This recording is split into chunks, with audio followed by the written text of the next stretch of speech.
I think real life is that, we do have to work hard. And the reality is now with international firms that you can literally pick up the phone to different jurisdictions all the way through the day, all the way through the night. And there really is no off button.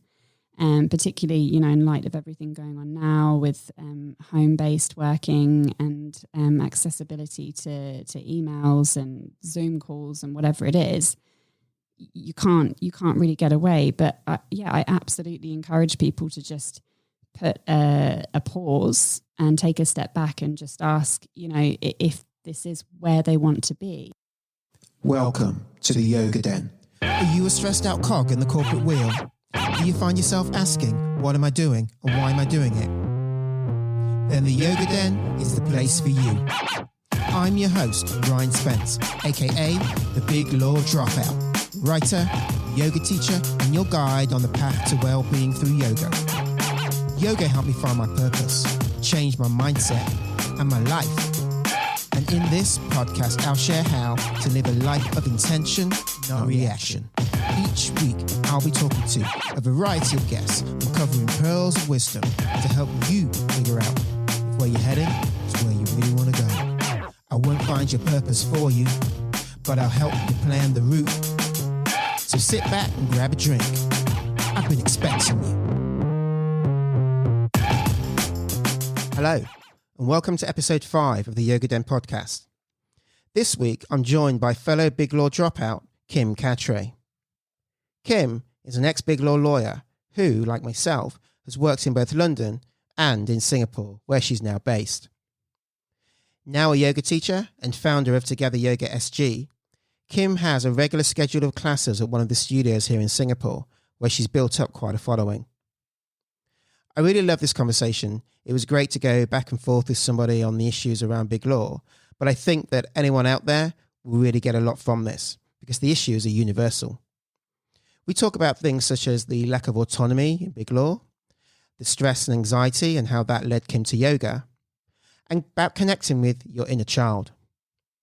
There's also a little story about how a partner effectively tried to cancel Christmas, but Kim said no. So sit down, go grab yourself a drink, and let's do this. Okay, Kim, welcome to the Yoga Den. Thank you. Thanks, Ryan. It's great to be here. How are you doing today? Yeah, I'm doing actually really good. I just went to my first yoga class since circuit breaker for myself. So I'm feeling very good, very relaxed. And yeah. Excellent. Yeah, I was just saying it's quite difficult to get into a class at the moment with the restrictions. But even when you're a teacher yourself, you can practice yourself at home.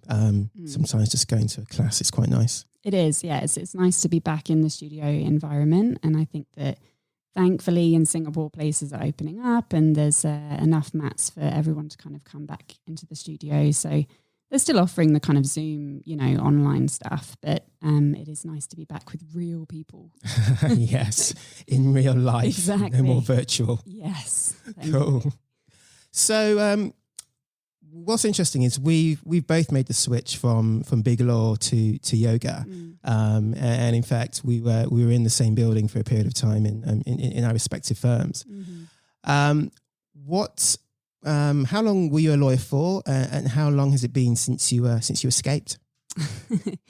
So I was a yoga. See, there you go. I just can't even get yoga off the brain. I was a lawyer for about 6 years. That was in between Singapore and London, so same as you. And I decided to leave the law when I became pregnant with my sons. I was having twins, and I just kind of felt like it was a natural break in life to just take some time to raise a family. So that was 4 years ago. My boys just turned 4 in July. 6 years in the law and 4 years out, a decade in all. Wow. So, yeah, that's some time. I think I did about 11. So yeah, about half the amount of time as me. Yeah. Wow. So twin boys, that's a handful. Yeah, it is. It's amazing. There's never a dull moment. It's very special. And I'm very grateful that I have the time to spend with the boys. obviously full credit to people that carry on working in big law whilst, continuing to have young children. My husband is also a lawyer. We actually met at our law firm. So for me, it was both parents having that role, in work and then being able to be there at home. That's kind of what made me make the choice of leaving. But obviously it was triggered by a lot of other things as well. Yes, I guess it is. I mean, for a lot of people who leave the law, there might be sort of a headline reason, but there was definitely the environment and the culture, which is something that I want to touch on. Did you know when you left that you'd be leaving, I guess, for good? I mean, things can always change. And did you know what you wanted to do instead? I think at the time, no, my focus was very much on, the boys and just that kind of personal life stuff. I mean, even as you say, nothing's permanent, and I can't honestly say now that I won't go back to it. I don't think I would go back to the type of law that I did before, working in the law firm structure. But, I'm always keeping options and ears open for opportunities. But no, I didn't know at the time. I didn't have a clear direction. I try to now. I strive to have a clear direction.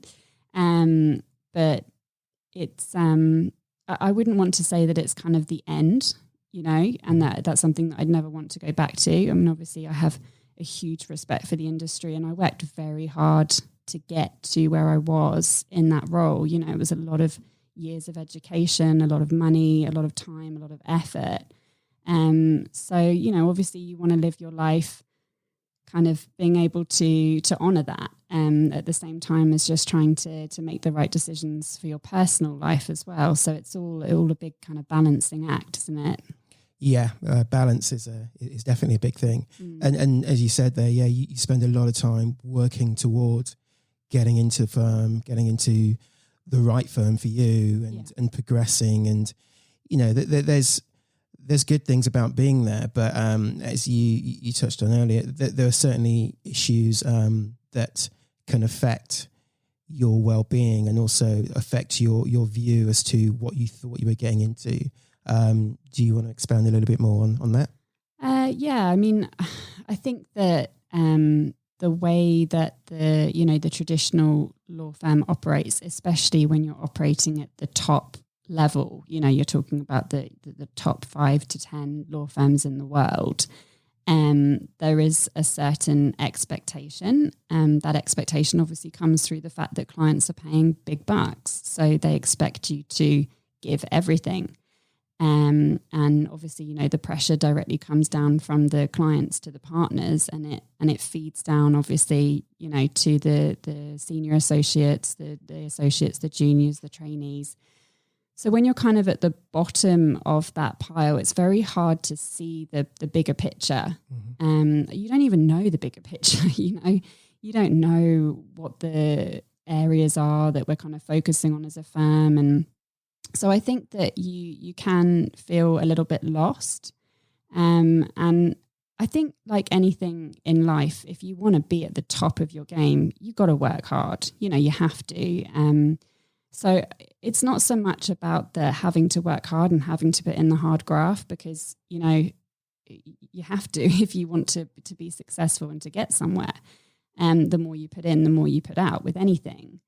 But I think that the way that it kind of flows down the structure to the junior years, it kind of results in just a complete lack of autonomy, a lack of feeling like you have any control over your direction. And that's very unsettling when you've worked extremely hard to get to where you are at that point. You feel a bit lost, but you're working, you're working your ass off. You're not sleeping, you're not exercising, you've got no time for your friends, you're having to cancel dinners, holidays. That's just normal. That's what people do. And it almost comes with a little bit of like a medal if you do that. Like, oh, did you hear, that so-and-so didn't end up taking their paternity leave? Oh, it's almost like a badge of honor. Yeah. And that, I think when I got to that point, I think it was 1 year at Christmas. I was in Singapore and, away from family, and Christmas is, a big deal back home. And I was trying to make it as much to feel like being at home whilst I was in Singapore. And I'd been working so hard over November and December on, a number of deals, and they'd finally closed on the 23rd of December. And I was so happy, I'm going to go and do all my Christmas shopping, and I'm going to go and see my friends and this. And then the partner came in and said, look, I've got a new deal for you. It's closing on the 31st. And, I literally threw my toys out of the pram. And I wouldn't say that I'm massively proud of the way that I reacted, but I was tired. I was really, really looking forward to just having some time to myself. And I just had to say, no, I can't. I can't do that. But there are so many people in the industry that don't say no. And they just feel like they can't. And, obviously it affected me. I think it affected the grade I was given for that year. But for me, the bigger picture was it was Christmas. I'd worked hard for the year and I needed that. But, just circumstances like that coming and going, and that for me is something that certainly makes it an extremely challenging place to work. But I wouldn't in any way want to bring down the industry or the people that are still there. It's just, is there a way to kind of make it more beneficial, more positive for the people that are working really hard? I think you've painted a picture there that many people can relate to. So many things to unpack out of that. And I think the first thing that stands out for me is when you mentioned autonomy, because that's immediately what came to my mind. Having control over your life, over your being, is so important. And when you don't have that, and you don't have that for a consistent period of time, it's obviously going to affect you, because then work does become all encompassing, because you kind of feel like you have to do what's being asked, which then goes on to what you were saying. I mean, the fact that you could turn around and could say no is fantastic, because a lot of people don't. But then, as you said, the knock-on from that is that it affects you. It affects the grade you get in your appraisal, or it affects your promotion. And so that's always in the back of your mind when people are saying to you from outside of the law, oh, just say no. Just say, you can't, or you're not well, or whatever. But that's always the thing, is that what if I want to progress? And the thing is, because you're so inside that bubble, and I found this, is that you think that progressing is kind of what you have to do because you're there. That's kind of what you've done all the work for. And you don't really have any alternatives in mind, because you don't even have the time to explore those alternatives, because you're just in this bubble with everybody else, and everybody thinks that that's what you should do. And so I think what you said is right. It's not that law in and of itself is an awful career, not at all. And we've all been there. We're all very ambitious people. We all want to work hard and do a good job. But the model of big law, is it really compatible with the way the world is now, and the way that people want to work, and the things that we know, particularly around physical and mental health? Yeah, I mean, it's also interesting thinking about it from the older generation's perspective. The kind of traditional, you get a job, you stay in that job for 40 years, and you just kind of get on with it, And I think that there are people that say, oh, what a shame, all that work and you've just left. And could you not have just seen it through, and you would have got promoted, and things will get easier as you get higher up? And that's true. I mean, obviously you're going to get more autonomy as you work your way up the ranks. But the question is, at what cost in those years, in those prime years, not just of your life, but in perhaps your children's lives, which for me was very key. I want to be there. Now, that's my choice as well. I'm not saying that everyone should feel the same. If you want to put your career first, and that is essentially, your baby, then absolutely do it. I mean, you meet some people and they just love it. and you can't really judge them, but it's the people that feel that lack of autonomy, like they are missing out on key parts of life, key moments, and that feeling of, am I going to look back and regret not leaving? And I guess that's like anything in life, isn't it? You don't want to look back with regrets. But it does come back to the point that it's a balance. It's always a balance. I mean, you're going to have busy periods at work, and that's fine. You know, I wouldn't have thrown my toys out of the pram if I hadn't have been worked so hard up to that point. You know, it literally was the straw that broke the camel's back. So, you know, I think real life is that, you know, we do have to work hard. And the reality is now with international firms that you can literally pick up the phone to different jurisdictions all the way through the day, all the way through the night, and there really is no off button.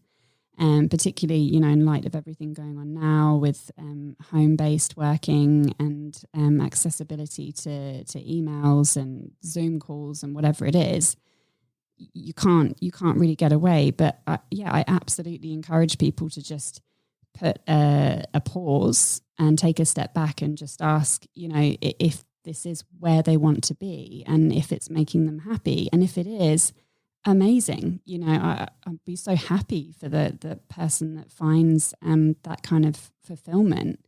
But if it's not, to just have the confidence in yourself and hopefully to know that you'd be supported by the people around you to make the changes that you need to.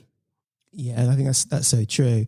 I remember when I kind of first started thinking about this podcast, and I spoke to a couple of people, and someone has said, well, not everyone can give up a well-paid career to go off and be a yoga teacher. And it's like, that's kind of not the point. That's not what I'm trying to get to. Yeah. It's trying to get to what you just said. It's you get onto this train and you just kind of like cruising along.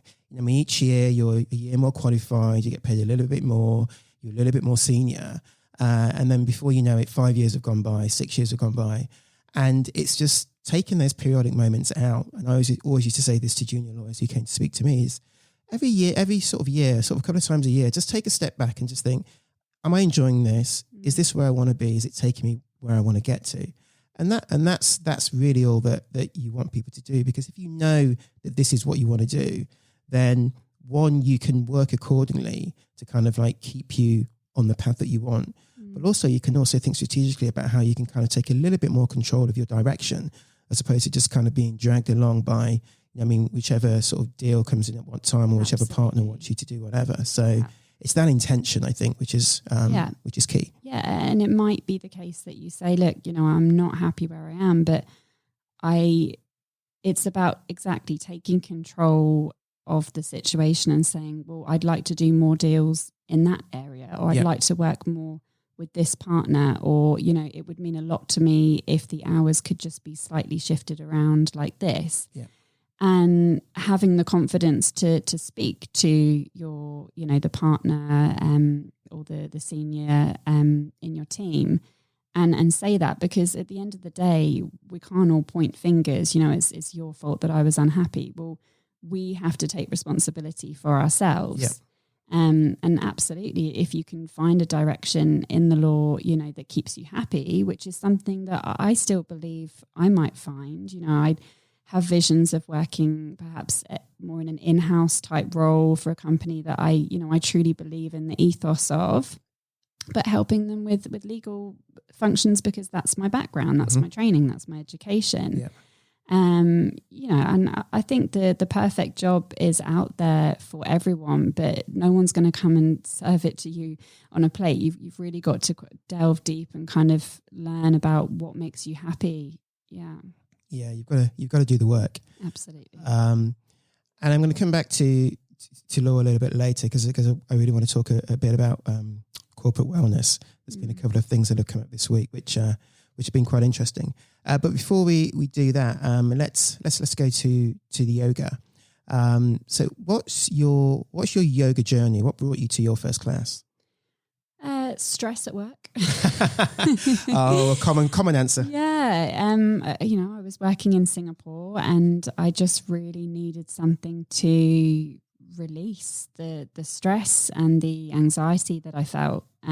So I started going to some yoga classes, and I remember how tough it was. Oh, I remember that feeling where you're just like, and you're looking at the other people in the class thinking, how are you doing that? You look like a pretzel. Like, I can't even, get like a quarter of the way there. Oh, yes.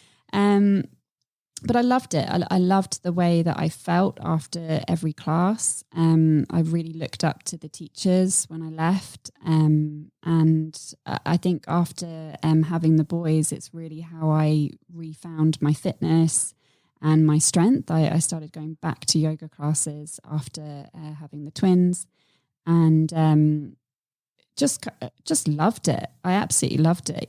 Every single class I just come out and feel like I was just floating. And when we moved to Singapore, so we kind of ping-ponged from Singapore to London, then London back to Singapore 3 years ago now. I just thought, okay, well, this is an opportunity to see where I can take this interest and this passion.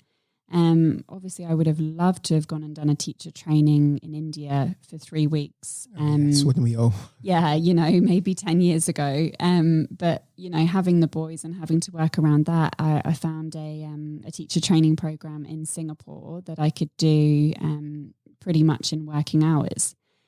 So I opted in to do that, and absolutely loved it, obviously. And have been teaching for 2 years since then. Yeah. And for those who are in Singapore, where did you do your training, and who was your teacher? So I did my training with Yoga Lab, and my main teachers were Jasmine Chong, yeah, and Betty. It's okay. I'm sure we can find out. It's always hard to remember names. Yeah. Similar to you, I mean, I did my teacher training in Singapore, and I would have loved to go off to Bali and, really immerse myself. But even without that, just you're still, particularly if you're doing the full-time training, you're still within that yoga bubble, even if you're not kind of away from your home space. Yeah. And you get so much out of it. One thing about when you're talking about your first yoga class, it's funny. I was speaking to another yoga teacher this week as well, and she said something similar. And I was like, yeah, there's this common theme of people who are experienced practitioners or yoga teachers. They always seem to have hated their first few classes, and you're like, why did you teach? Why did you keep going? And they just kind of keep pushing through, and yeah.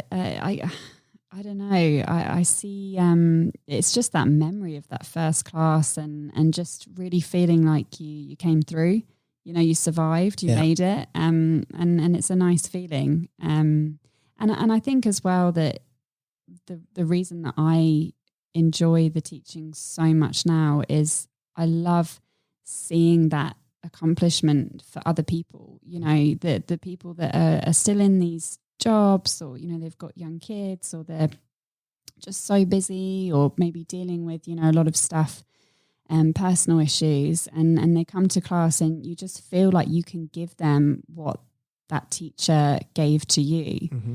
And it's amazing. You can't beat that feeling of just making somebody's day better. It's great. Yeah, when you see students coming and maybe they're a little bit frazzled from work or whatever, and then they go through the sequence on the mat. There's the moments in the mat when that inside they're sort of swearing at you because it's really challenging, and then they open their eyes at the end after a decent shavasana, and they just look so relaxed, so calm, and kind of float out of the room. I mean, as a teacher, that's pretty amazing. It is, and I was speaking to a student yesterday who said, I think I'd said something at the beginning of the class, like, just stop and check in with where your mind is at this moment. And she just said she just never does that. Yeah. She just never thinks to even do that. And then having shavasana, I mean, what other activity is there, be it work or exercise, or, even like going out and watching a film, where you just say, okay, that was great. I'm now just going to sit. I'm going to just close my eyes, and I'm going to just relax, restore, and really process that whole experience. nothing, not even a top football game at the end where the players are absolutely, they've killed themselves. Yeah. Do they get the opportunity to just relax, recover, restore? Yoga is something very special in that it just gives people that space and that time. Yeah, it's kind of like it gives you permission, because life is sort of lived at such high speeds, and we have all the distractions, and even now sort of working at home, and notionally people are taking things a little bit slower because they don't have to commute, but you're kind of always on because technology kind of allows that to happen. So yeah, when you go to a yoga class, it is a different experience, almost to any sort of fitness class, because if you got the right teacher, they will say things like what you just said, like check in with your mind or focus on your breath, things which to us as teachers are quite instinctive. But having come from the corporate world, that in the corporate world, you probably weren't thinking that, because you're always in that sort of permanent state of stress because you're busy, you haven't eaten, you haven't slept, you're sort of trying to get everything perfect. So giving people the permission to take that time to sort of look inwards and to sort of take care of themselves really is really valuable. Yeah, absolutely. I think, people just take breath for granted. It's like, Yes. well, that just happens automatically. I don't need to think about that. I need to think about what calls I need to be on. I need to think about what documents I need to update. I need to think about, what meetings I've got. I don't have time to think about my breath, but you really should, because it doesn't take long. Even, just finding like 5 minutes out of a day to meditate. You can even do it at your desk. And my goodness, do you feel a difference just closing your eyes and focusing on your breath for 5 minutes? You don't even have to do a yoga class. Yeah. And your mind is almost like a filing cabinet. It just suddenly sorts everything out, and you open the eyes and feel so much clearer and more focused. Yeah. The breath. As I always say, everything starts and ends with the breath. It is a thing which we take for granted, because you just wake up and you're breathing, right? You're asleep and you're breathing. But how often do we take the time to actually just think about how magical that is and how important that is, and how we can control that? And it comes back to that point about intention. It's just taking those few moments to be intentional in how you inhale and how you exhale and how your body feels when you do that, what changes happen. And so even people who think that, I can't meditate, my mind's too busy, or I can't do yoga, I'm not flexible enough. If you can start with breathing, then that will kind of take you down that path. You'll start to sort of see, okay, this is how I can feel. This is how I'm meant to feel. I'm supposed to have that balance. I'm not supposed to be in that high stress state all the time. Yeah, absolutely. And like anything, it's practice. Yeah. You start, I think when I first started trying meditation, I'd set the alarm for 2 minutes, and then 3, and then 4, and then 5. And then I think during my teacher training, I was up to about 20 minutes, and I'm saying, like, you're not thinking of anything. You are just purely in that kind of empty, amazing space. But then, you don't do it for a month, and suddenly you're back to 2 minutes again. And it's like anything, it's like running. You can say, I used to be able to do, 12K, no problems. But if you take some time off, or you have an injury, which you could compare to a bit of busy period at work, then you go back and you build it up again. And that's fine. Like, so everyone can definitely do it and start from somewhere. Yeah. And I think particularly for people in BigLaw, like we were, and people in sort of high-powered corporate jobs, that's the thing. You're conditioned to be good at everything. Like that. And so when you sort of sit down for that first time and you're not great, or you go into that first yoga class and you're not as good in inverted commas as everybody else, there's a tendency to think, well, this isn't for me. I'm going to go back to what I normally do, whether it is running or whether it's playing football or whatever. But that consistency is, as you say, is what's important. And the thing about yoga, it's a journey, and you're never perfect. And that's the beauty. You're always learning more. You're always looking inwards and finding out more about yourself and the world around you. So it's approaching it, it's reframing it and approaching it in that manner. Yeah. And then you can then start to see the benefits of that. Absolutely. Just don't bother about the people on the mat next to you. Like, certainly feel their energy. Yeah. And, you know, and you're kind of moving together, and that's special. But one of the big things that I think people just have to kind of get over is that, and then at the end of the day, it is about your ego. You know, it's, Yes. am I better than that person, or are they better than me? And you're automatically bringing that kind of stress into the yoga. So yeah, trying to just distill that and say, actually, this isn't about that person. This is about me. And this is, like you say, it's my journey. Yeah, exactly. So you've been teaching for around 2 years. Yeah. Do you remember teaching your first class? What was it like? So after the teacher training,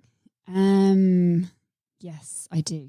I do remember, because one of the my favorite yoga instructors actually came, and I was like, no, why? Wow, that's intimidating. Why? And it was a full class. I think there were about 25 people or something. And I remember just being so stressed that I'm going to forget the sequence. That was my big worry, was like, I'm going to forget.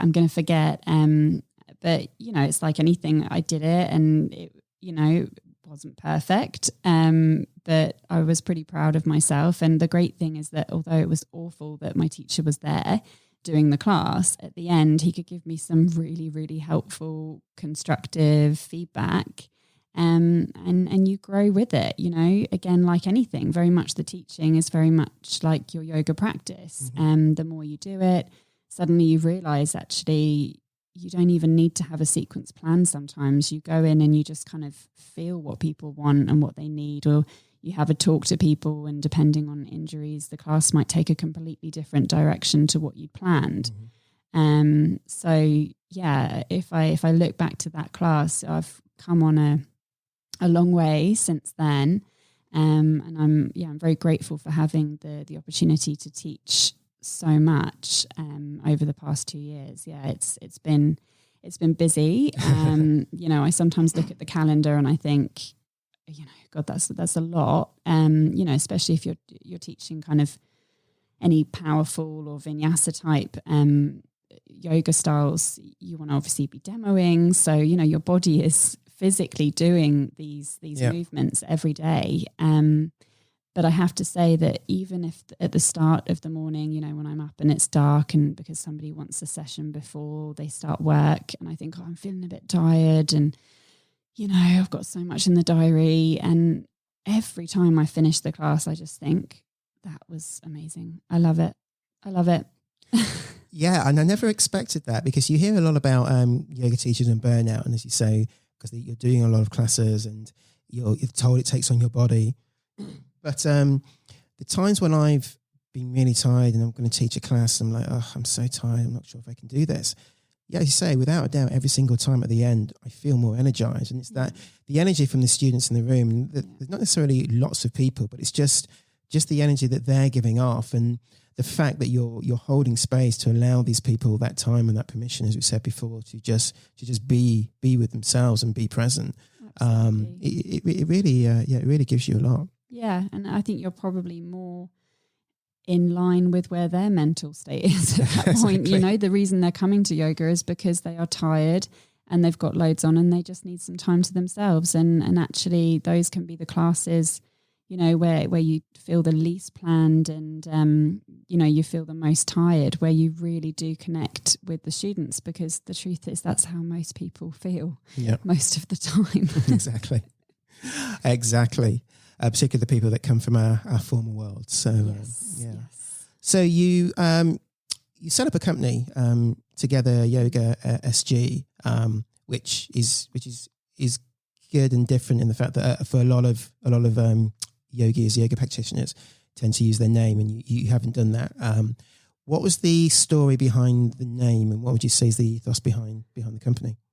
So the company kind of came about through my work with the National Arthritis Foundation.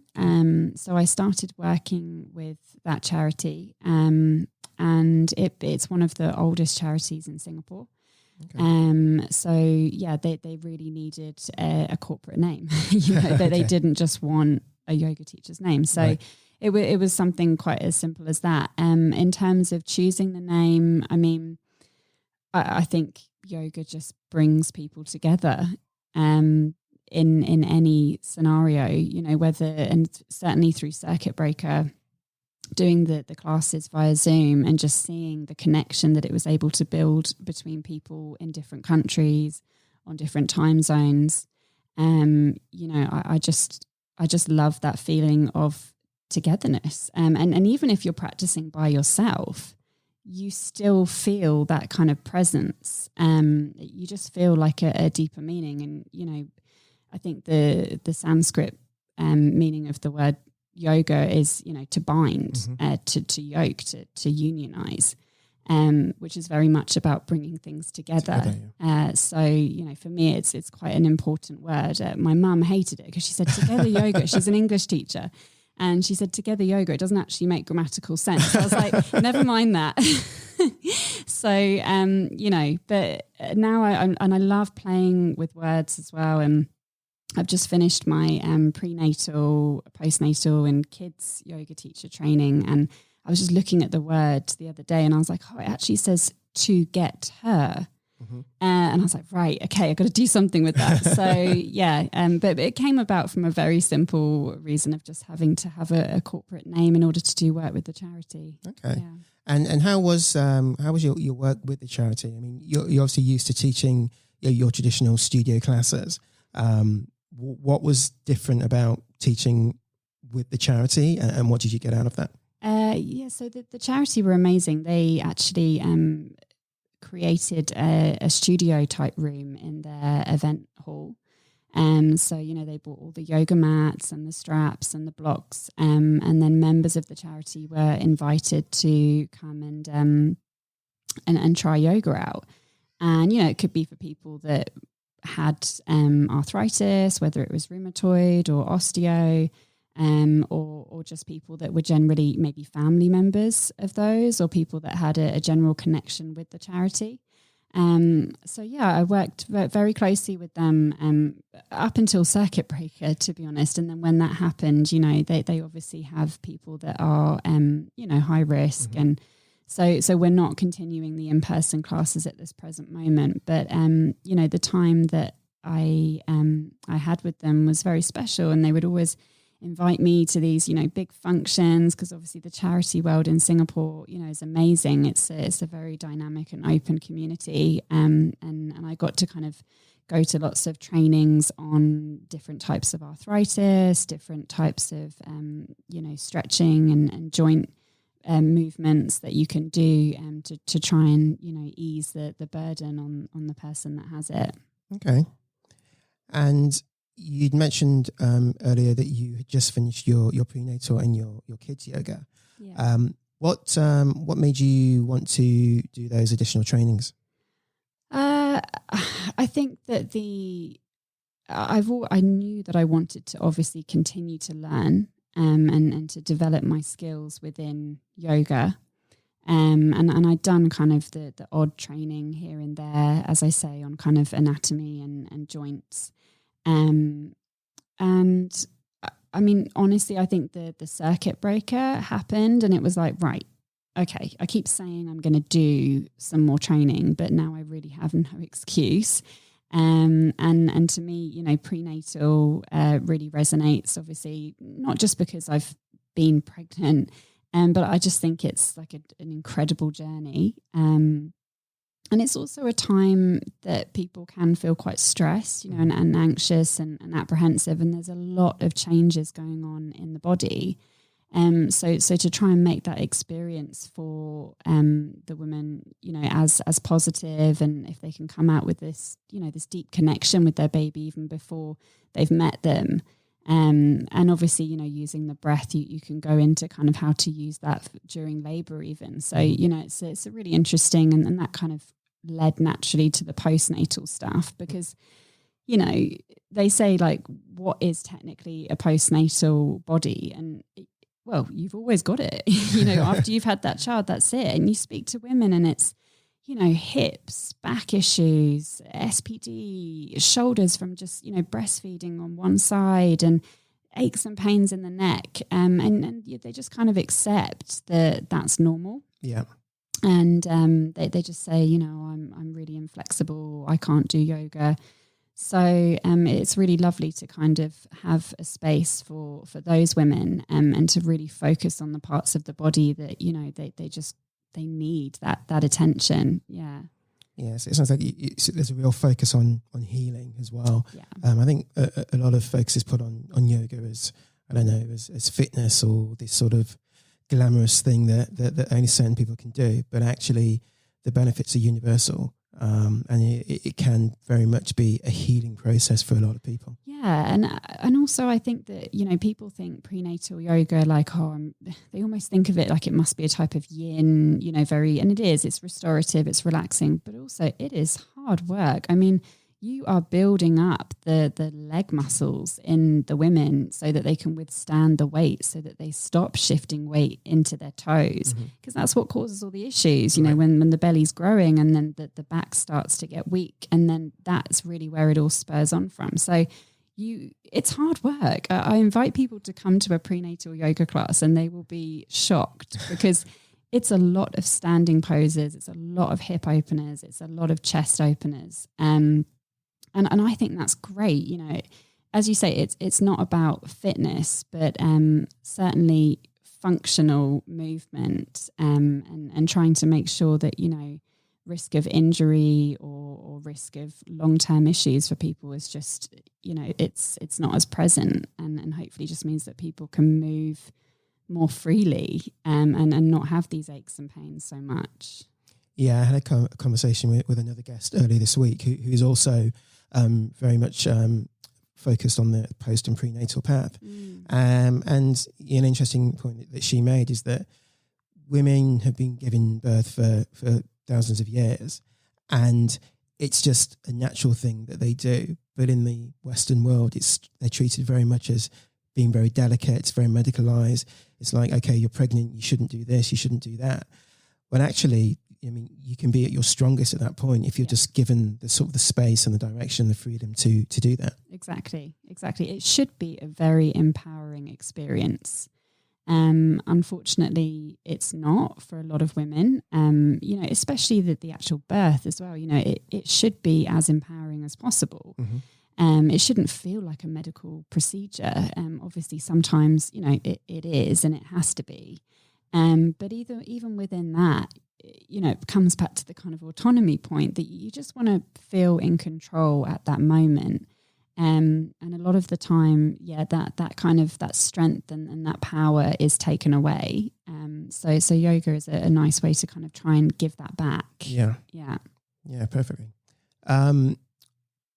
With your kids' yoga, do you teach your boys yoga, and how do they take it? Yeah, they're amazing. I mean, the thing I love about kids' yoga is that you can plan anything, but you have no idea what's going to happen. You just don't know. And you need to have, backup plans. Just in terms of the way that the kids, the direction that it's going. But they come up with the most amazing things, things that you hadn't even imagined. The different names for shapes or... Okay. Actually this looks like a giraffe, or, giraffe pose. Exactly. It's very enlightening, and it kind of brings you back to the playfulness that yoga should be experienced in. Again, when you get onto your mat, if you're looking at the person next to you, a child doesn't do that. That they get onto their mat and they move however they want to, however they feel like it. They're not worried about the judgments from others, and that's extremely, amazing to be around.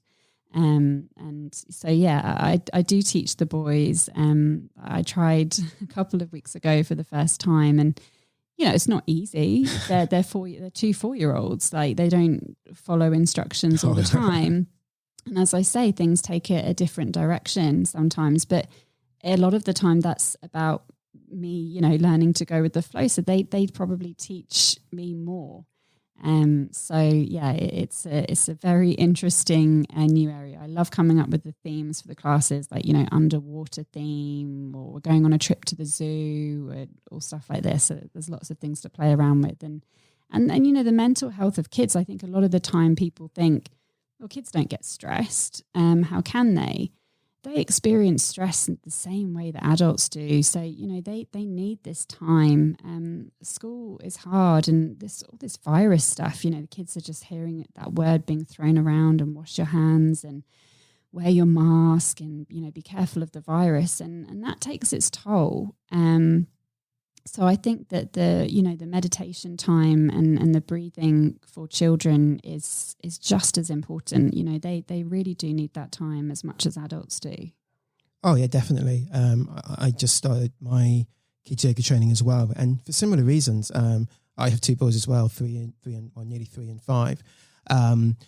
And yeah, this whole period, you hear so much about the mental health of children, and I think the yoga is a great tool for helping them build confidence, the resilience, and that, like I say, just moving freely in their body. Because you look at children move, and they don't care; they just do what they feel at any given time.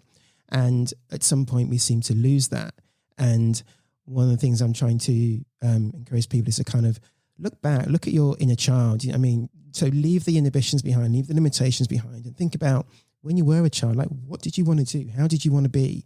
And try and explore that rather than confining yourself to, oh, well, I'm a corporate lawyer now, so I have to be this way. Mm-hmm. So, well, you can be more than one thing, right? Absolutely. Yeah. Just let go of those roles and the way that you perceive your kind of role in life, and just be a bit free, have a bit of fun. Absolutely. Happy baby pose is like the perfect example, because, you do just feel like a child as soon as you're there, and you kind of rock. People just naturally kind of rock from side to side. Yeah. And it's such a fun movement. And it's something that you would never do, in an adult world. Could you imagine in the corporate office if somebody got down and, if you don't know what happy baby pose is, go and Google it now, because you can imagine, the partner just, it's just a ridiculous image, but it's so freeing when you have the time the space to do that, and it's okay, and you can connect with that inner child. It's great. Just picturing. No, I am. I'm imagining it now. Yeah. I mean, I was fortunate that for a period of time I had my own office, so I could just shut the door. So I wouldn't quite get to happy baby, but I would get into child's pose sometimes, just to kind of like work it out. But nice. Yeah, you can sort of see that you're sort of there. And because I've walked into someone's office once before, they weren't doing yoga, but they were kind of just laid on their back on the floor like they were asleep. They were just really tired. And I thought that was a bit odd. So yeah, exactly. Yeah, it could have been Shavasana actually. I didn't want to ask.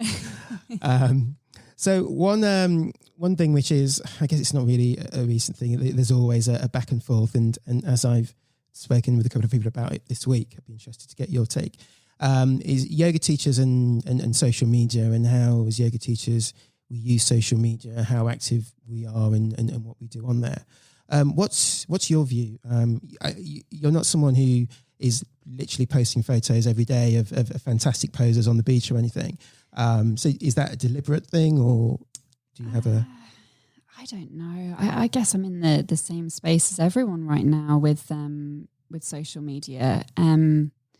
It's great. It's an amazingly powerful tool. And then that can't be denied in terms of being able to reach out and communicate with people. But I very much put more emphasis on my real person interactions. Mm-hmm. So it's not something that I prioritize. I think I've read a lot about, people becoming a little bit wrapped up in the post likes or the analytics of it all. And I just don't really want to go down that route. But at the same time, it's probably to my detriment. I could certainly market more. I think not many people know about what I do and the different types of yoga that I do. I very much rely on word of mouth at this present time. But I also feel a little bit like, I want to learn a bit more and kind of develop myself a bit more before I start really, I guess if you don't have a clear direction or have something that's really important for you to say, then don't say it, and that can be quite, I think there's this expectation to, post every day or, say something. And sometimes it's a bit like, but did it have real meaning behind it? And if it does, absolutely share it, spread it, and connect with people, and that's great. But if you feel a kind of obligation to do it, it's not coming from the right place. And so yeah, that's my kind of feel on social media. But I'm probably a bit outdated, and I probably need to sort my skills out in that area. So well, look, I've been muddling myself through Instagram since April, and looking back, there's definitely some real howlers of mistakes I've made there, which are elementary mistakes. But I think you're right. It's a balance, and it's difficult because on the one hand you're a yoga teacher and you're sort of want to help. That's what you want to do. You're out there trying to help and to hold space for people to kind of get through whatever they want to get through. But in order to help, people need to know who you are and that you exist and what you do. Yeah. And so how do you do that? Yeah. And definitely in the beginning for me, as I say, I started my Instagram account a while ago, but I only really started using it, a new yoga account, in April. Yeah. And I was kind of reading all this thing about marketing and branding, and you've got to do this. It's all about the algorithm, and you have to sort of post every day, and you have to do this, you have to do that. And then I had to take a step back and say, but that's, like you say, that's kind of not what I want to do. Yeah. I have things to say and I want to say them, but I want to say them when I feel that I want to say them, not because I feel I have to keep up with this constant churn of information. Right. I mean, if your aim is to become an Instagram influencer, then absolutely, and again, it's very much like, well, if that's your aim, if that's your purpose, then do the hard graft and you'll get the results. Yes, but, if that's not the direction that is important to you, then don't feel that pressure. I think things tend to happen very organically, actually. Like I say, just through teaching and word of mouth and meeting people, and you build this community. And, Together Yoga, I mean, it started out as me and 5 other teachers. So I had this vision of kind of, being able to offer classes with different teachers. But it didn't kind of take that direction in the end. The other people had other jobs. There weren't that many classes available with the National Arthritis Foundation. I started teaching with Yoga Lab, which is where I did my teacher training. So, I was able to work and kind of practice my teaching through that, which was amazing. So, Together Yoga is Kim Katre, essentially. But it's, yeah. Okay. No, that's fine. Like I say, everyone has to do themselves. I think that's the thing. You have to be authentic. Yes. And as you say, if you feel like Instagram is your thing and you feel that that's where you can be your most authentic self, then that's fine. Yeah. But it's being that and not sort of looking and doing what everybody else is doing because you feel that that's what you should be doing. Because at the end of the day, you've got to go out there and teach students, and you've got to teach from within yourself, not from people who you've sort of seen on Instagram and you feel that that's what you should be doing. Exactly. And so coming back, I lost my train of thought. That was fine. It happens. It happens. But, Together Yoga is Kim Katre. That's one person. I can only teach a certain number of classes. So I'm not really in a position to be, marketing in the same way as the big studios here. Yeah. So, you have to keep that in mind. I think you have to look after yourself as a yoga teacher as well. I think 3, maximum 4 classes a day is a lot, especially depending on the type of yoga that you're teaching. And it takes time to prepare these classes, especially if you're working with the same people and they've got injuries or it's a specialized type of yoga. So, it's not just those 4 hours of teaching, it's the prep work and kind of getting there early and setting up and, having time afterwards to talk to people. So, yeah, I think, if you're looking at using Instagram as a way to market, you have to make sure that you've got enough resources to kind of, benefit people. Yeah. I have recently applied for a card so that I can get Google reviews now. I didn't even know you had to do this, but you have to register your company with Google and then they send you a card in the post. Oh, yes, Google My Business. I think I noticed, someone mentioned that to me a while ago. Yeah. So I didn't even know. So, and my husband said to me, you should really get people to write a review for you on Google. I was like, good idea. I'll just sort that now. And then, of course, it's like, it'll take 8 to 10 days before I get the link, before I can even set it up. But, But I think it's good. I mean, particularly for you, and I guess the slight difference is that because you are in Singapore's relatively small. Yeah. You teach regularly at studio. Yeah. You've got your students. You've got your clients. So you've kind of got what you need to a certain extent, as opposed to somebody who maybe doesn't have a regular studio gig or is living somewhere where there aren't that many sort of students around, or they're still in a place where there's a lockdown and they can't get out and about. Yeah. Again, it comes back to what works for you in the situation that you're in at that given time. Absolutely. And just not feeling, the pressures of social media. Use it to your advantage. That's what it's there for. Don't use it to your detriment. Yeah, no, indeed. You've got to look after yourself and your own sort of physical and mental health, which brings us on to another thing I wanted to talk about. So obviously, as we talked about, you're a former big law lawyer. You're also married to a lawyer. And so like me, you're keenly aware of the issues that lawyers face, some of which we touched on earlier on in our conversation.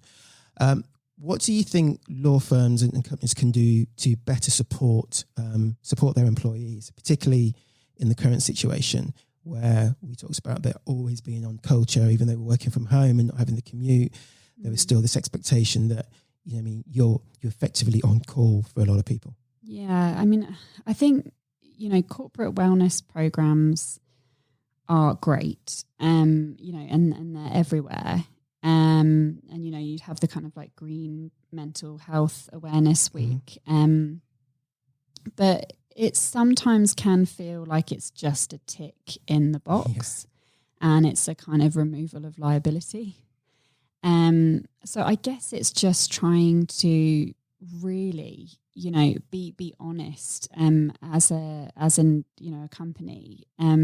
Are you really bringing those values down into everyday working life?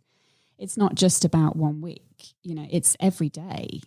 And so it's finding ways to really give people that support on a daily basis. Now, I'm not saying that companies are going to be able to hold everyone's hands, and there are going to be late nights, and it goes back to the older generations would say, wow, it's just hard work, get on with it.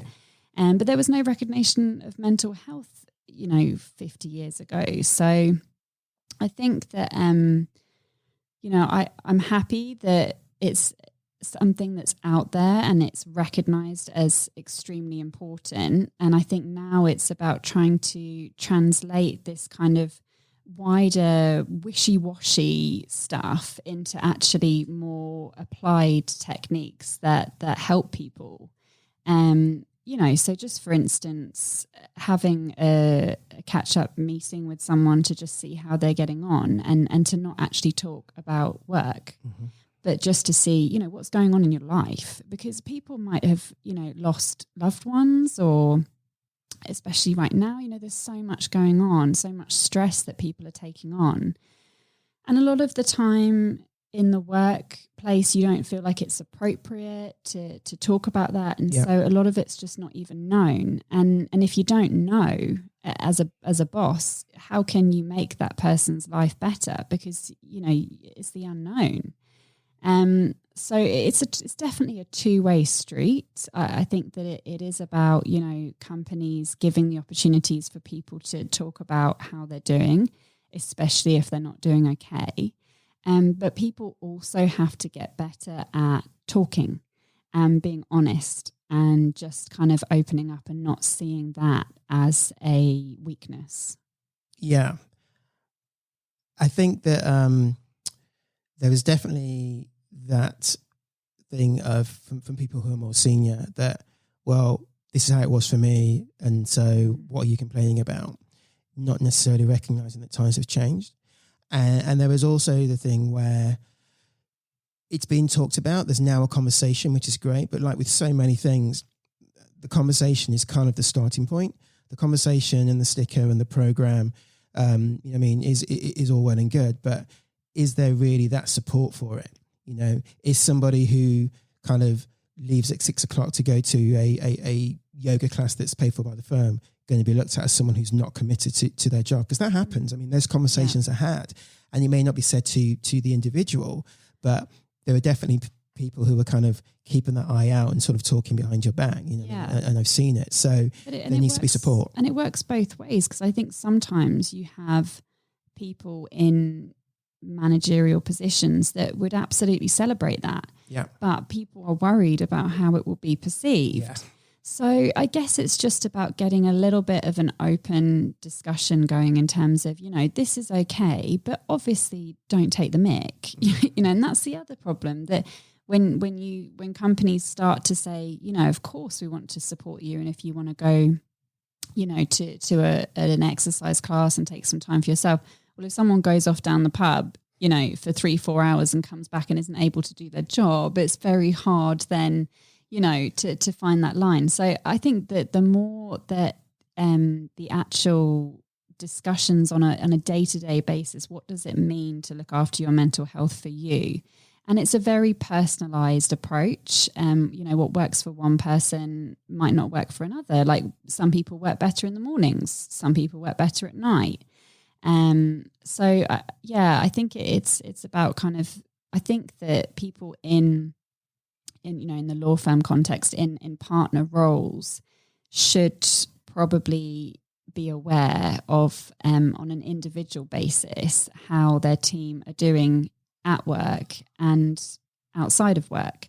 And I imagine that a lot of the time, there's a correlation. If someone's having a hard time at home, productivity is going to drop at work. Efficiency is going to come down, and then suddenly, you got it from both sides. You get a lower grade, you get a lower bonus, you suddenly feel worthless at work. You've got all this stress going on at home, and that's really where the downward spiral starts to happen, and can really have quite damaging effects on people. So just being able to pick up on, hey, I know what's going on, I see you, I want to help you. That's extremely powerful. Yeah, it's recognizing the individual as a person and not as a resource. Yeah. That it's someone who has a life, who will have their own issues going on and things they need to deal with at any given time, and it's being empathetic and supportive of that, because that's sometimes what people need. I mean, yeah, the salary is obviously good, and the odd perk here and there is also good, but to feel valued, sometimes that's what people need. Just that sort of like that checking in, that, okay, somebody's actually recognizing me as an individual. I'm not just some sort of interchangeable sort of pawn in this wheel. Yeah. And then that will then give you as an individual the sort of confidence to feel that you can speak up when you have things going on, or when things aren't quite right for you, or you need some additional support. Whereas at the moment, there's still a lot of fear that, well, on the one hand, the message is, we're great, we've got this wellness, you can do this, you can do that. But if I actually do that, really what's going to happen? How's that going to affect me? How are people going to perceive me? So it's getting to the position where there's that support from above, but there's also that mutual respect and trust. Yeah. Almost like a training on, how to actually use these opportunities. Yeah. So, whether it's the wellness through exercise, or I don't know, some people can take like career breaks and take time off. And again, some people do that and then they come back and feel like, they've lost in the ranks a bit. So then they don't do it. So yeah, I think just having a more open discussion, because there certainly are the tools out there to look after people. It's just making sure that, they're being used in a way that's actually benefiting everyone. Yeah, exactly. Yeah, I'm sure the corporate wellness debate will be rumbling on for a while. What was really interesting is that I shared a meme that I saw on Instagram earlier this week in relation to this, which I just thought was quite funny. I didn't say anything, just said I'll leave this out there.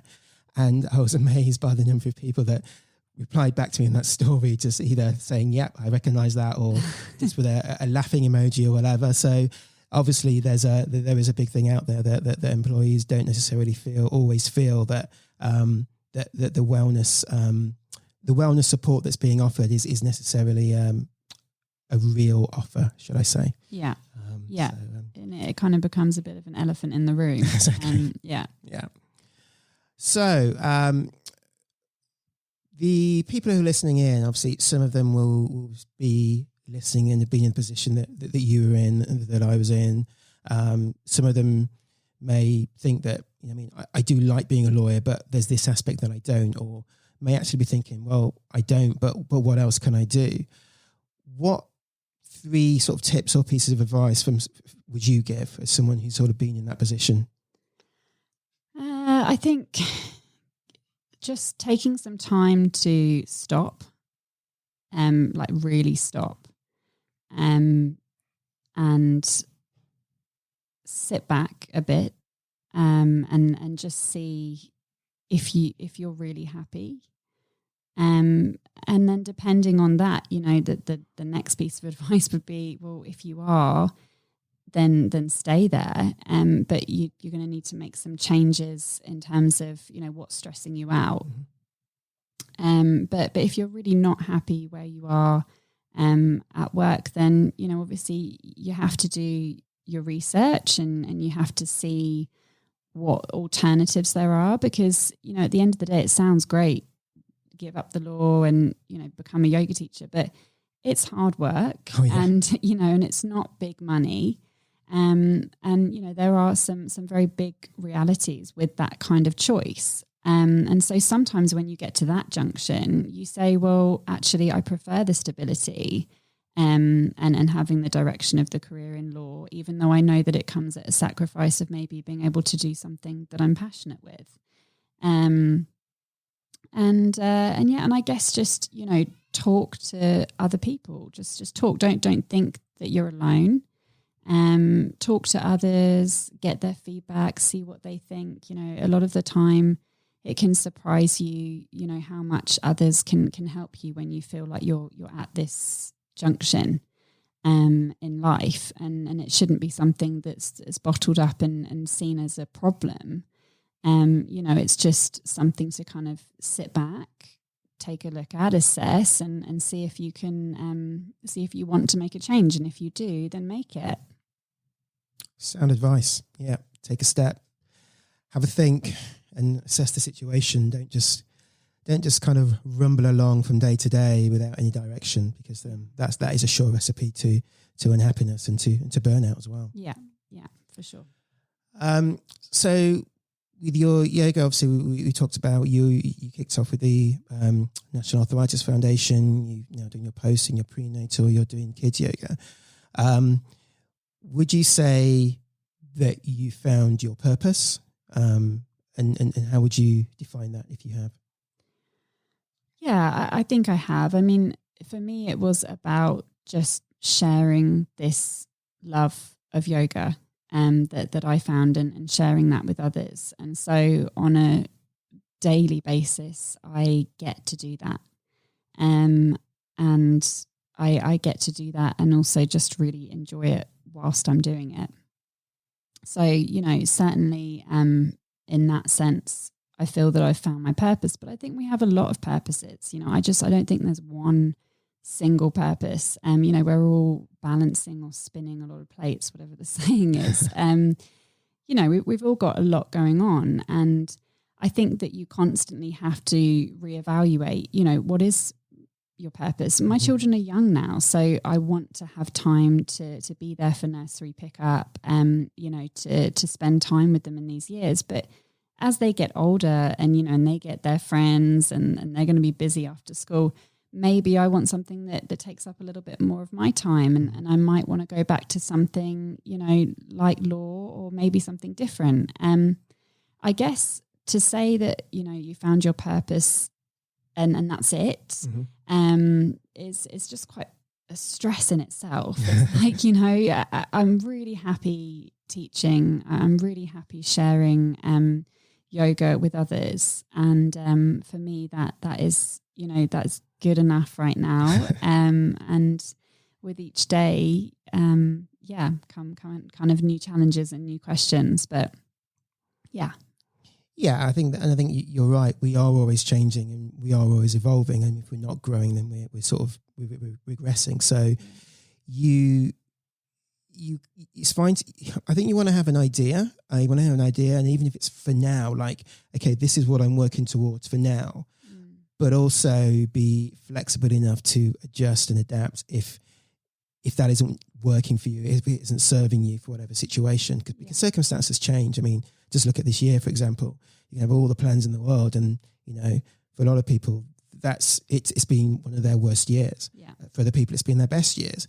And for both sets of people, they may be doing things they didn't think that they would be doing, but you just adapt to that situation. So I think keeping purpose in mind is helpful. I think that what I struggled with towards my latter days in law was I was taught to ask myself, kind of, what am I doing? Why am I doing it?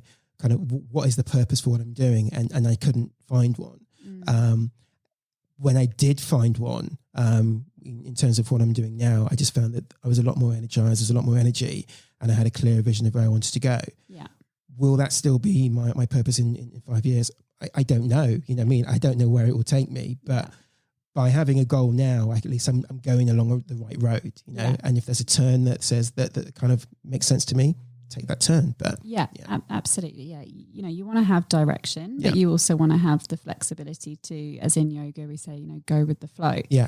Because that's something very freeing as well in life. I think, sometimes we can become so pigeonholed and obsessed, with one particular thing, and we kind of miss something. We just miss a moment, or we miss an opportunity because we're just so focused. So again, coming back to balance, but it is about finding that balance between having direction, but also being you're recognizing that some things are in your control and some things aren't. For instance, there's no point in beating yourself up over the things that you can't control. And the things that you can control, take responsibility for them and try and find direction. And sometimes it's the things we can't control that change that direction, and that's okay. Yeah, I think responsibility, you said there, is a key one, because it's like you'd say to students in class, listen to your body, take responsibility for yourself, because at the end of the day, as a teacher, you're there to guide them, but only they know what's going on within themselves, and they have to sort of know or take responsibility for how they deal with that. And so it's the same for us sort of in life generally. You, rather than putting the onus on everybody else and things aren't working because somebody did this or that, it is taking that responsibility, accepting that the bad things or negative things will happen, but then it's a case of how do you deal with that?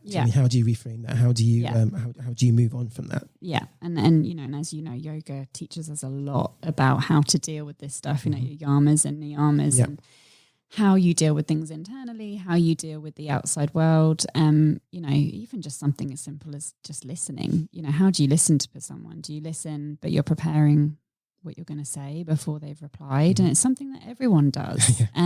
But just really stopping and listening can just have such a huge impact, and can make you see so much more.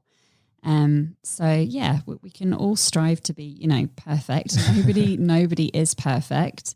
But I think that yoga really gives a lot of tools for people to kind of find direction, and also find flexibility if they need to kind of be open to things being different to how they imagined. Exactly. It's not about how flexible you are in the body. It's about all the other things. It's about using that as your foundation to kind of help you just figure out life, basically. Exactly. Yeah. So coming to the end, but I just have I have one more question, then we have a few quick fires. Is there a quote or any words of wisdom that you sort of live by, or that you refer to regularly? You needn't be a famous quote. It can be your own words, or just any sort of I really have a big thing about time. I just think that time is so valuable, and and I think I've always had that from a young age. So I think that just being aware of time and how you're spending your time, and if you're kind of happy within that, and then the other one is just to be happy. So be happy in the time that you have. Oh, that's good. Yeah, it just kind of came. That's great. That's a roll right off there. Yeah, you want to get that on Instagram? Absolutely. There you go. That's my next post. I'm going to do it tomorrow. Be happy with the time that you have. Perfect. Yeah. Very perfect. Okay, well, let's go through a few quick fire, a little less deep, Okay. but a little bit of fun to sort of end off. So, favorite yoga pose and why?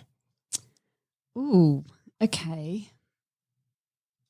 I'm going to have a think about that. Oh my God. I love a lot of yoga poses. I think I'm going to have to go with child's pose. Nice.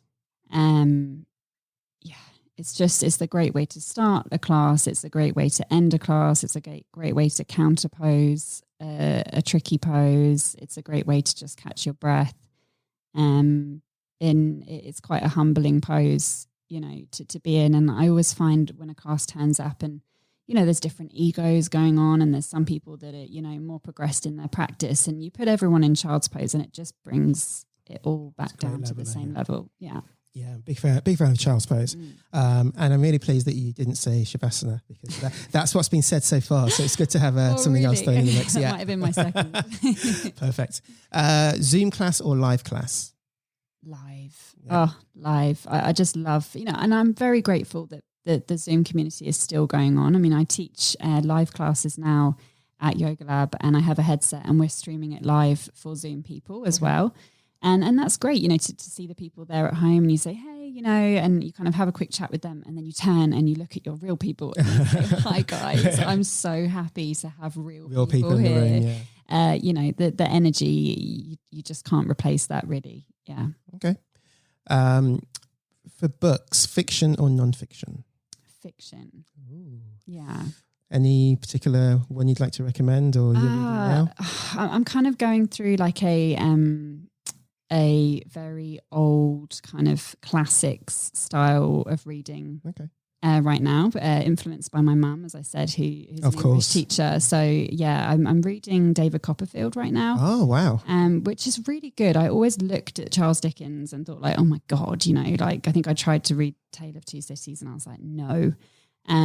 But mum kind of said to me that it will resonate a lot with the fact that, having the boys and it's so much about childhood and about his innocence. And, I think I'm about halfway through now, but it's a really, really lovely book. And before that, I read The Count of Monte Cristo that I'm very proud of, because it's the biggest book I've ever read.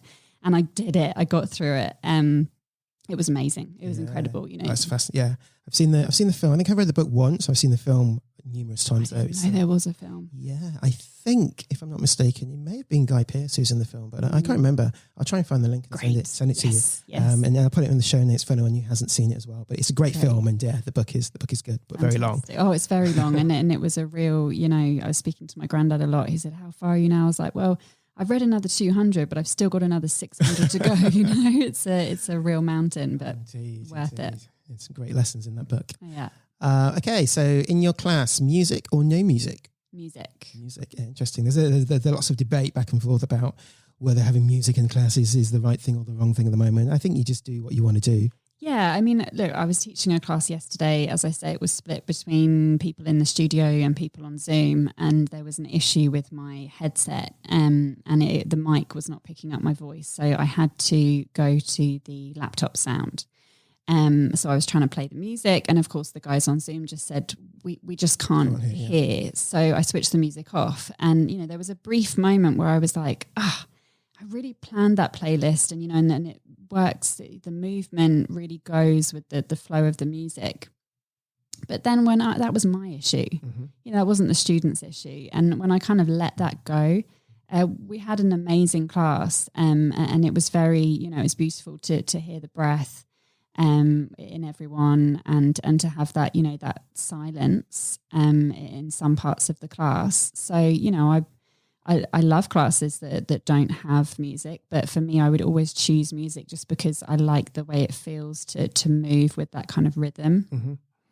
Yeah, there's a lot of times as teachers, we get into our own head as to what we're doing, and actually for the students, they're fine. When I first started teaching, I used music, and then one class, for some reason, I just found it really distracting. Mm. So for the next class, I didn't, and I asked students at the end, "Oh, I didn't use music," and they're like, "We didn't even notice." Yes. I have to say, actually, I remember when I first started teaching, and I was talking to my teacher, and I said, but the music, and they said, don't do music when you're first starting out. Yeah, I got told that. Focus on the teaching, and then when you become confident with the teaching and it just becomes second nature, then add in the music. But that's not the point. People haven't come to the class to listen to music. Yeah. They've come to do yoga. Yeah, so exactly. Yeah. A key one for teachers that I like to ask: self-practice or lead practice? Ooh. I think I enjoy lead practice. Okay. Again, very much to do with the energy. Mm-hmm. I really love presence of others, and I find that quite special. Yeah. Sometimes self-practice is important, and for instance, I self-practice by trying a lot of my poses that I'm working on at that particular point mm-hmm. by myself. But in terms of the kind of, vinyasa style stuff, I really like to be with other people. Yeah. The energy in the room is good. It really adds to the sequence. It does. Yeah. Coming to yoga apparel, yoga pants, Aloe or Lululemon or none? Lululemon.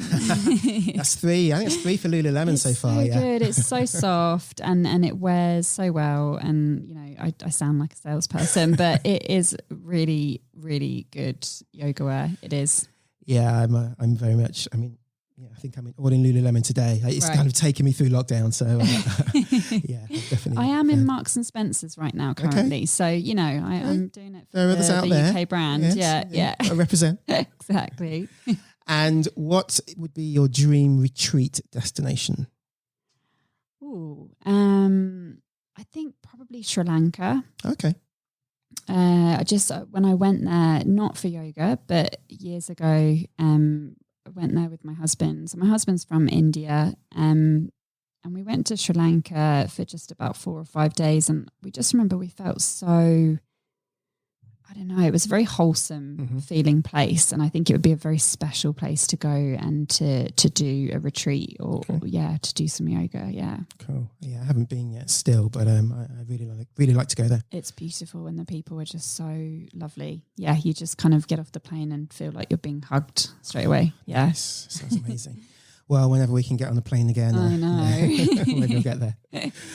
Cool. Okay, so what do you have coming up in soon or in the future? Any events, or do you want to tell people where you're teaching? Or I'd love to get the word out about my prenatal classes. So I'm officially qualified and just looking to, I guess, build a bit of a community.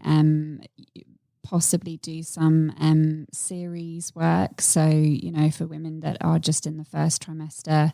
And we can practice together and then be together through your second and your third. I would really like to try and get that kind of community going. So that's where I'm be focusing some energy.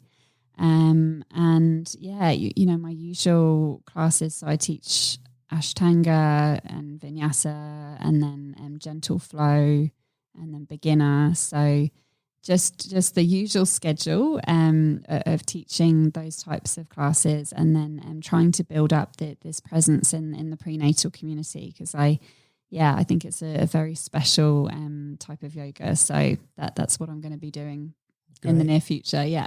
Great. That's a lot of stuff going on there. Yes. I should connect you with one of my previous guests who's also in the prenatal space. I think yes, she's also in Singapore. So I think you two could do some good things together. Great. Cool. And finally, where can people find you? Okay. Oh, my Instagram.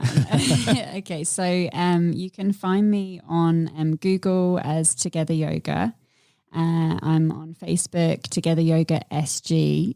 Same thing with Instagram, Together Yoga SG. I'm pretty sure if you just search my name, Kim Katre, on Instagram, it also comes up with Together Yoga. And yeah, you can find me in the East at Yoga Lab most weeks, usually around the kind of lunchtime classes. And I'm anywhere around in Singapore. So yeah, wherever you need me to be, I like to do kind of private classes as well. So go to people's houses and, but in the online world, Together Yoga. Yeah. Perfect. Okay. And we'll stick all that in the show notes as well, and people can follow you and see when you do have something to say on Instagram. Yeah, exactly. Just wait. Okay. Well, thanks, Kim. It's been really great talking to you. I think that we've gone through some really interesting issues that can really help out the listeners who are trying to figure out what they want to do and where they want to go. Yeah. Cool. Thank you so much, Ryan. Thank you for having me. And yes, it's just such a lovely experience to come and just talk about yoga. It's great. It's like my dream. So yeah, thank you so much for having me. No problem. And yeah, as I say to my guests, I'm sure that in a year or so's time, it would be good to kind of come back and see where things have taken you and what you're up to then. So yeah, thanks again. And yeah, see you again soon. Cool. Thanks for tuning in to this week's episode of the Yoga Den podcast. If you like the show, hit subscribe and leave a review on Apple Podcasts. That really helps to get the show out to others and lets me know to keep creating new episodes. If you'd like to get on the show yourself, or there's someone you'd like to hear on the show, drop me a line on Instagram at @theyogaden_podcast and at Ryan Spence Yoga. And if you'd like to find out more about me, what I'm about, what I do, check out the website, ryanspenceyoga.com. But for this week, all that's left to say is eat plants, give thanks, do yoga. Peace.